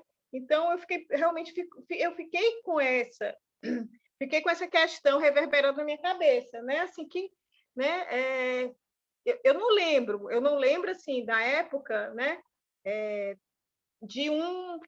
Exatamente de um figurinista, uma figurinista de teatro, por exemplo. Não vou ter que colocar audiovisual, porque, enfim, né, o audiovisual, ainda até os anos 80, né, era uma linguagem com bem mais, vamos dizer assim, com produções muito mais escassas aqui na cidade, né? Mas assim, mais dança e teatro não, já tinha uma certa produção, né? E não se não se ia para as peças de teatro, né? Eu vou para ver o figurino de fulano de tal, né? Ou de fulano de tal, não, né? Mas a gente ia, sim, né? A gente assistia os festivais de final de ano das academias com aquela expectativa, já com uma expectativa, não só, né, na dança, né, na coreografia, mas nos figurinos, entendem? Assim, então, isso me chamou muita atenção. E aí, ao mesmo tempo, me chama a atenção isso e me chama a atenção o fato, né, desses agentes da dança, como o Vitor Hugo pontua, né, que foram convidados, assim, que trocaram, né, com a gente suas histórias, né, nesses 10 dias de grupo de estudos, né, não terem se detido no figurino, né? Com exceção do Luiz Alexandre, né? Que vai falar, mas ele fala de uma forma muito tangencial, assim, não se detém muito, né? E talvez tenha falado porque tem uma coincidência de que eu tenha feito criações para o grupo dele há pouco tempo atrás, enfim, né? Isso daí eu estou relatando aqui porque ficaram realmente como inquietações para mim que eu pretendo investigar melhor. Era isso que eu queria colocar.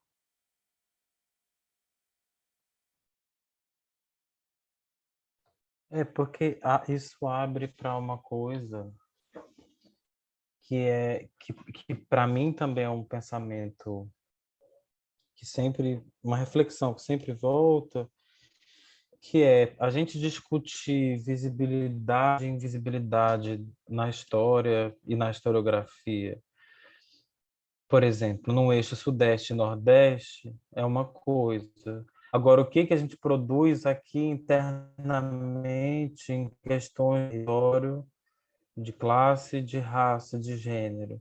E aí você levanta ainda uma outra questão relacionada à função que ocupa, né?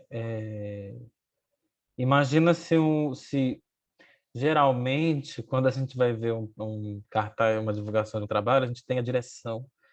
A direção sempre tem, às vezes não tem um elenco. E a direção tem realmente um nome ali. Agora, imagina se a gente divulga um espetáculo e está escrito figurino como o lugar central de compartilhamento dessa ficha técnica. O figurino nunca é o primeiro, a direção é o primeiro, o elenco depois, enfim. Tem uma questão nessa construção dessa ordem. E eu não estou nem pensando nisso como moralizando, não. Mas para entender realmente como é que essas coisas são construídas, né? E diz respeito, porque, por exemplo, a Juliana falou das fotos que ela deletou, as fotos do agora. Daqui a 30 anos, quando alguém estiver pesquisando, se alguém quiser pesquisar sobre a dança de agora, vai chegar nesses folders, e quantos desses folders estão lá os figurinos, ou vai chegar nos prints de tela? Como é que são essas fichas técnicas que estão sendo construídas hoje?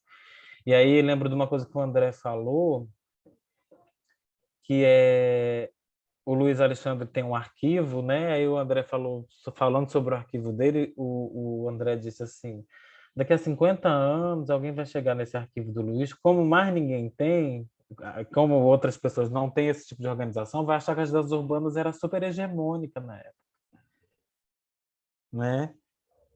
Porque não tem, ou seja, sempre a história é sempre ficcional e muitas vezes hipotética.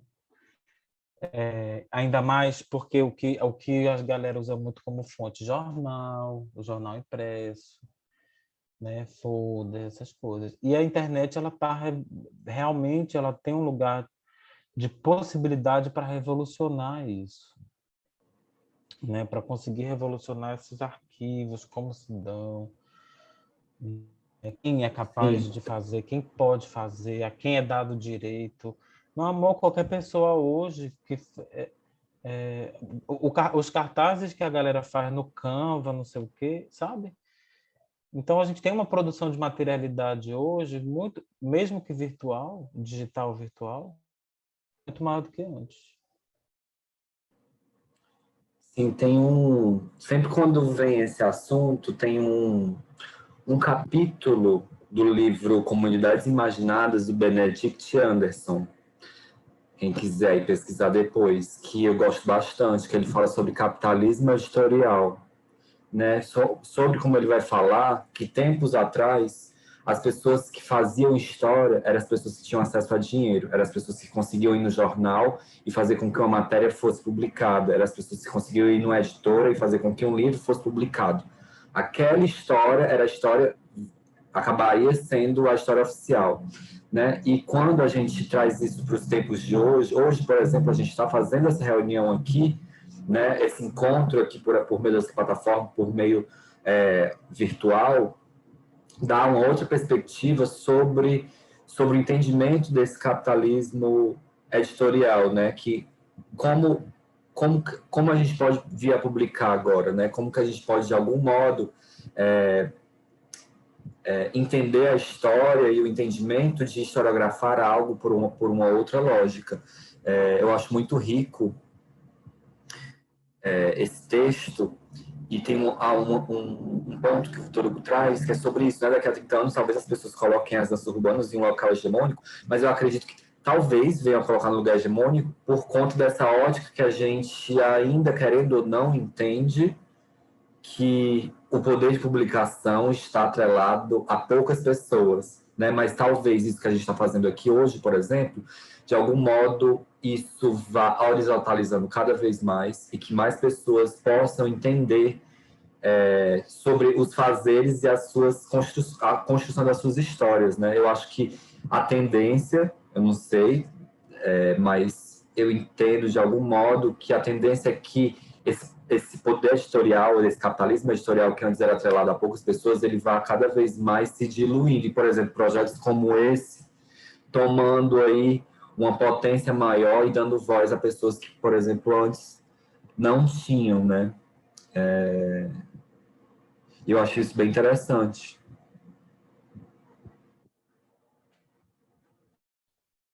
Total, total. E uma coisa que é importante, acho, salientar dentro disso, é que a gente não está aqui para resolver a luta de poder, a hierarquia de poder desse sistema todo que a gente vive. Né? A gente não quer resolver o problema das invisibilidades nas histórias, mas a gente está provocando isso. E a gente não está só provocando, a gente está fazendo, né? E sabendo que não vamos dar conta e não queremos dar conta. A gente está fazendo aqui um babado. Estamos aqui, a gente está interessado nisso e estamos e abrindo também para esse dossiê, essa publicação, eu coloco lá no meu texto, é um convite, sabe? A ideia é realmente fazer isso como um convite. Eu queria falar uma coisa do Marco José, que a Ruth falou, falei aqui no chat, mas eu acho legal falar, que ele era ator, eu achei o nome dele, eu por acaso estava folheando um livro aqui, do Marcelo Costa, sobre o teatro cearense. O Marcelo Costa ele tem umas publicações são só datas, são sequências de datas, espetáculos e fichas técnicas. Só isso. E aí menino, abri esse negócio, não me lembro para quê, e aí caiu numa página do espetáculo da Comédia Cearense, estava o nome do Marco José lá no elenco, nos anos 60. Ou 70, sei lá, enfim, por ali. E aí o Rubem Militão me falou que ele dançou no Balé Hugo Bianchi, o Marco José. E ele era cenógrafo também. Então tem essa... já nessa época, uma coisa que é muito recorrente hoje ainda também. Tem muito essa coisa de gente que faz figurino, cenário, mas que foi da cena ou é da cena. É muito comum pessoas que são... Tipo a própria Dami. A Dami teve uma experiência de entrar em cena, né? Antes de entrar nesse background, que não é um background, né? O figurino é um background da produção, mas ele é ali... é o que é mais visto, talvez, né? Ele tá ali, pá. E aí eu fiquei, enfim, fiquei com isso, assim. Eu tô com duas coisas agora na cabeça, que é em relação a isso que o William falou, do capital, do não sei o quê, que eu acho que a próxima proposta, eu tô falando isso aqui numa live, que é para ninguém roubar a minha ideia. Vai ficar registrado. Mas a próxima está registrada aqui hoje. A próxima coisa que eu vou fazer, estou brincando, porque claro que tem gente que já faz isso, mas é um curso, alguma coisa, formação de arquivo do presente para artista construir o hábito de arquivar o seu presente, né? Metodologia, enfim, tem uma organização, bota no drive, não é simplesmente sabe? Porque eu acho que isso pode ser super legal. Isso é legal, inclusive para o próprio presente. Você vai se inscrever num negócio de um edital que pede um portfólio, que se tu nunca fez um portfólio, você vai ficar louco. Porque você vai lembrar que fez um curso não sei onde, mas você não vai achar esse diploma. Sabe? É isso que acontece, né? Então, pensar nisso e que a Juliana falou, eu acho que esse dossiê é isso, ele é um registro do presente, né? Até porque a nossa perspectiva não é uma perspectiva necessariamente, né? A gente elogia, mas como os meninos falaram, o que há em rede, o que é que aproxima cada um desses textos que estão falando sobre contextos e temporalidades diferentes. A Bianca falou do SESI, por exemplo, da escola do SESI. Eu sou encantado pelo SESI. E quando eu digo que sou encantado, quando eu falo que sou encantado com as coisas, não é um tom elogioso das coisas, mas eu sou encantado pela complexidade das próprias coisas, como a escola do SESI, que surgiu ali na ditadura militar, uma escola para filhos de operários do SESI, com o nome da pessoa presidente do serviço do Senai na época, o Tomás Pompeu de Souza Brasil Neto, que construiu essa escola de 74 a 78, que foi muito criticado pela própria classe dele, dos industriais, que achavam que ele estava distribuindo dinheiro para pobre, o dinheiro da indústria não deveria. Porém, com tudo isso, uma escola nos modelos de coerção do corpo, muito comum no ensino de dança de academia, né? Era uma arregimentação, um ensino disciplinar da dança, né? O próprio relato da Vilemara Barros, tanto no livro que o Alisson Ramos escreveu, quanto no espetáculo Autobiografia, ela fala dessa metodologia do Denis Gray. Então, e aí eu estou falando disso porque o que me encanta é a contradição. Porque, apesar disso, apesar da escrotice vivida ali com esse professor, a gente conseguiu produzir como faz uma escola no Paracuru hoje, a família Timbó, a Vilemara Barros, né? A gente tem ali pessoas, o Robson Rosa, tem uma série de nomes de pessoas que passaram por ali, por essa escola, que realmente foi a primeira iniciativa de ensino de dança para filhos de operários, para quem não tinha dinheiro em Fortaleza. Antes disso, era quem tinha dinheiro fazia. E quando a escola acabou, não teve mais os projetos sociais, que são instituições privadas, mas que permitem esse acesso a quem não tem grana, e até uma própria política de bolsas das academias privadas é uma coisa que vem muito depois, a partir dos anos 80. Né? Então, é complexo, e o que eu acho legal é a complexidade de tudo isso. Você escreveu alguma coisa no chat, né? Deixa eu abrir aqui. Ela colocou aqui assim, ó, uma coisa que eu acho que eu não expressei bem, que é possível contar as histórias das danças do Ceará através do figurino, e não consigo identificar isso no teatro cearense. Interessante de pensar, né? Talvez por conta dessa ideia hegemônica que a dança traz, né? Desde sempre, né? A gente estava lendo aquele texto que o Vitor Hugo disponibilizou para a gente logo desde o início. Como é que é o nome daquelas duas moças? É a Gunete, como é que é o nome dela? As argentinas, a Tambuti e a Gigena. É incrível quando ela fala, não sei se vocês leram, gente, é muito legal. Precisava passar por uma revisão, porque aquele texto tem momentos confusos ali, mas ela fala sobre essa história de contar essa maneira hegemônica que a dança insiste em contar a sua história. Quando você vai fazer uma disciplina uma disciplina de história da dança, é sempre a mesma coisa, a dança alemã ou a dança dos Estados Unidos. Tudo começa daí. Oi? Oi? Como é que é? Né? Então, assim, e até hoje, muito desses discursos são reproduzidos. E eu acho que talvez essa grande hegemonia da dança, ou você é do clássico, ou você é do jazz? Lógico que isso hoje, os hibridismos, né, estão possibilitando outras vertentes aí, mas assim, ainda há uma história muito hegemônica contada, né? Uma história contada muito hegemônica da dança, sabe? Eu acho que isso aí que a Ruth falou cai um pouco sobre essa ideia. E justamente, quem é que contava a história é quem tinha dinheiro. Né? Me lembro do André falando isso uma vez. Gente, vai atrás do dinheiro que você consegue entender como é que é a história. Né? E que não necessariamente é só sobre isso, não é sobre isso. Né? É muito maior, é muito mais complexo. Total. E dentro desse texto que você citou, que é o Ficções do Presente e Memórias do Passado, são duas autoras argentinas, acho que tem um problema de tradução ali, Belica, na verdade, né? Que ele realmente é confuso. Mas elas falam disso, ou você é história americana, ou você é filho da história americana, ou você é filho da história alemã, e elas levantam isso, ao mesmo tempo que há uma provocação ali de que essa é a história da dança cênica, né? Tem um monte de dança que não está em cena, que tem outra forma de se registrar e de se transmitir.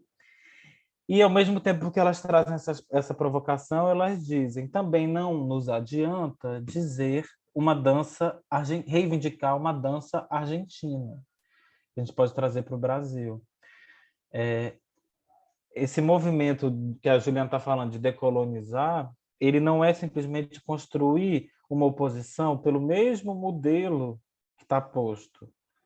Porque uma dança argentina, elas falam lá, é totalizante, é universal, esse adjetivo da nacionalidade, né? Que é por isso que eu fiquei pensando assim, a historiografia da dança do Ceará ou a historiografia cearense?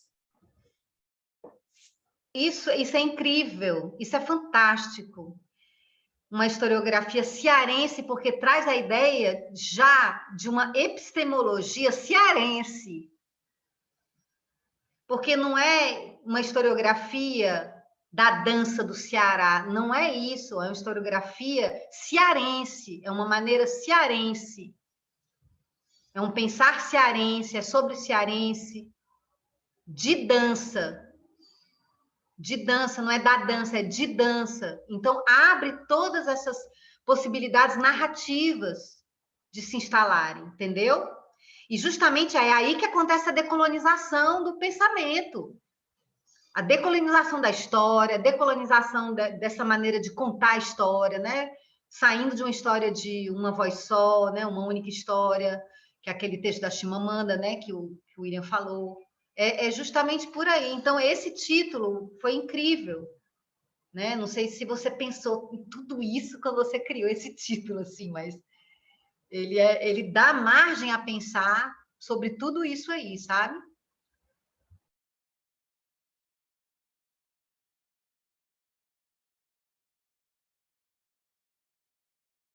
Total, total. E você sabe que é muito doido, Bilica, porque o projeto original era da historiografia da dança cearense. Ele foi virando cearense de dança, acho que talvez por algum impulso do inconsciente. Porque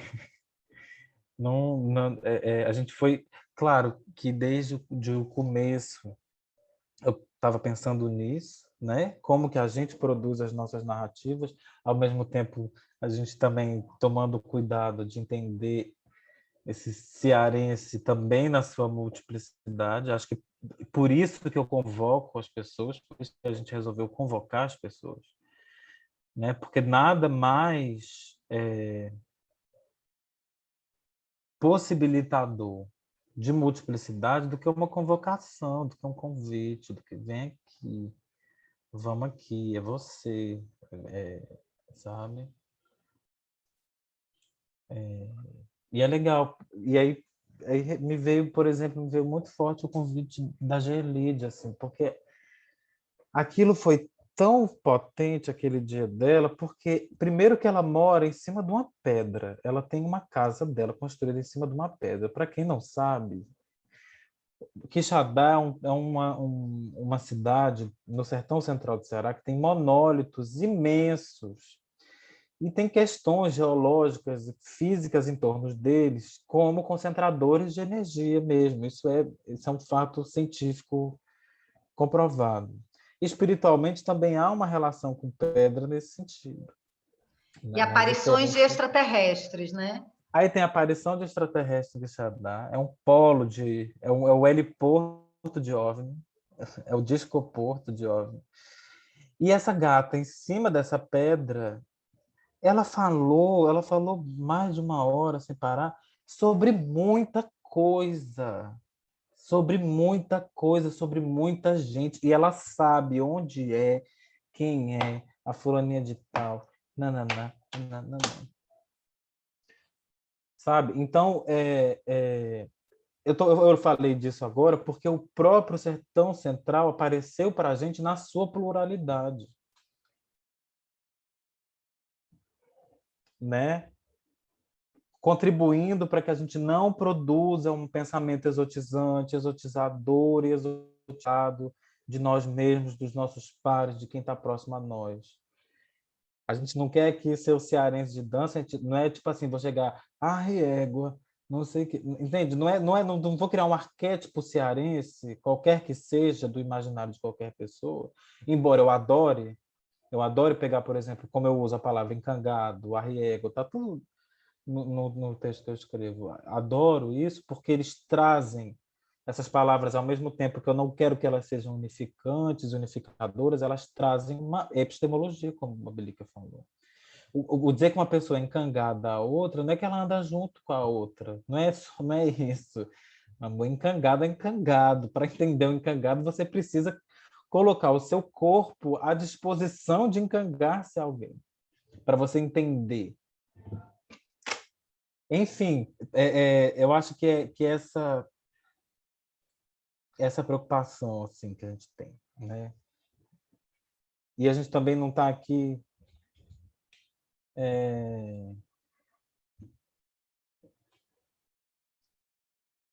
enfim, eu esqueci o que eu ia falar, mas é isso. Pois é, eu queria só falar que eu fiz uma lista, certo? Dos desdobramentos, desde que eu entrei nessa pesquisa, sobre os desdobramentos e que são trazidos, né? E que vão surgindo, que vão se compondo, e eu começo a vislumbrar vias de acesso. Quando as narrativas começam a trazer produções de sentido. E aí eu comecei a anotar, certo, Vitor Hugo? Eu comecei a anotar e é muita coisa, sabe? Muita coisa do que já foi dito aqui, né? Algumas outras não. E eu gostaria muito de poder depois tentar conversar com você, depois que você se livrar aí dos seus compromissos acadêmicos, né? Que em breve você vai ser um mestre, vai defender esta bendita dessa dissertação. E aí eu queria que a gente, não sei, marcasse uma conversa assim, talvez ou registrada, ou bem formal, não sei, como vocês quiserem, sobre todos esses tentáculos, né? Os tentáculos que essas histórias me levaram a pensar, sabe? Como Eu possibilidade de super investigação. quero. Eu super quero. E também quero, não vejo a hora dessa pandemia acabar para a gente poder se encontrar pessoalmente com os tentáculos visíveis, com o baú da Tiziana na minha frente, assim. William, só me confere, a gente tem 10 minutos.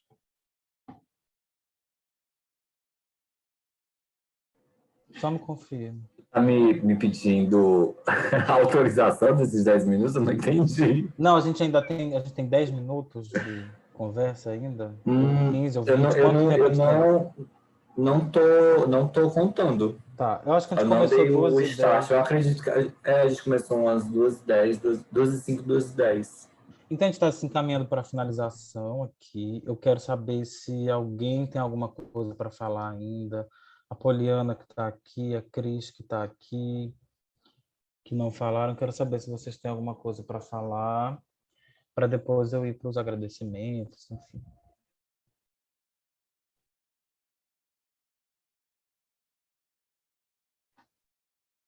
Ou as meninas também que falaram, se alguém quer falar alguma coisa.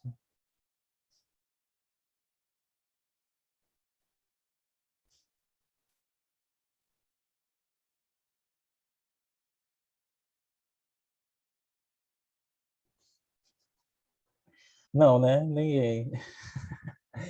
Certo. Então, eu vou agradecer. Alguém ligou o microfone. Cris ligou o microfone. Olá, boa tarde. Sou a Cristina, trabalho com a Ju. Gostaria de dizer que eu estou muito feliz em participar desse encontro, né? E dizer que é um prazer muito grande estar com vocês, aprender sempre um pouco mais. E eu espero que mais na frente tenhamos mais uma oportunidade de estarmos juntos novamente.